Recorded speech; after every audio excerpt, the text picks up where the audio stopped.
જય ગણેશા. ઓમ નમઃ શિવાય. શું તમે જાણે અજાણે તમારા ઘરની પોઝિટિવ એનર્જી બ્લોક કરી રહ્યા છો? સાચું વૈદિક વાસ્તુશાસ્ત્ર માત્ર 4 દિશાઓ કે 4 ખૂણાઓ સુધી સીમિત નથી. તેના કરતાં પણ એક પગલું આગળ છે, જેને શાસ્ત્રોમાં પદ વિન્યાસ કહેવામાં આવે છે.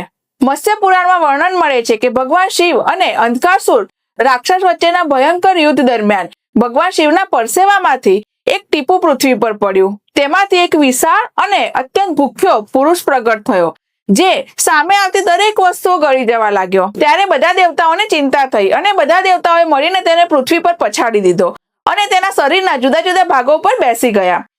તે પુરુષે ભગવાનને પ્રાર્થના કરી. ભગવાને તેને આશીર્વાદ આપ્યા કે આજથી જ્યારે પણ કોઈ જમીન, ઘર, મંદિર કે ભવન સંબંધિત કાર્ય શરૂ થશે, ત્યારથી સૌથી પહેલા તારું પૂજન કરવામાં આવશે. ત્યારથી તે વાસ્તુ પુરુષ તરીકે ઓળખાયો અને તેના શરીર પર લગભગ 45 દેવતાઓના પદ માનવામાં આવ્યા. આ વ્યવસ્થાને વાસ્તુ પુરુષ મંડળ કહેવામાં આવે છે. એટલે તમારા ઘરમાં જે જગ્યાએ જે દેવતાનું પદ આવે છે, ત્યાં એ દેવતાના સ્વભાવને અનુરૂપ જ વસ્તુ કે પ્રવૃત્તિ હોવી જોઈએ. ઉદાહરણ તરીકે, જો ધનના દેવતા કુબેરના પદ પર ટોયલેટ બનાવવામાં આવે તો ધન ટકવામાં મુશ્કેલી આવી શકે છે.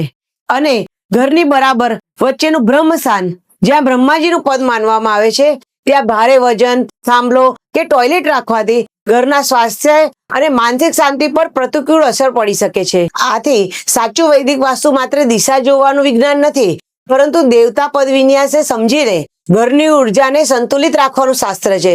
આવી સાચી અને વૈદિક માહિતી માટે અમને ફોલો કરો અને આ રીલ જરૂરથી શેર કરજો.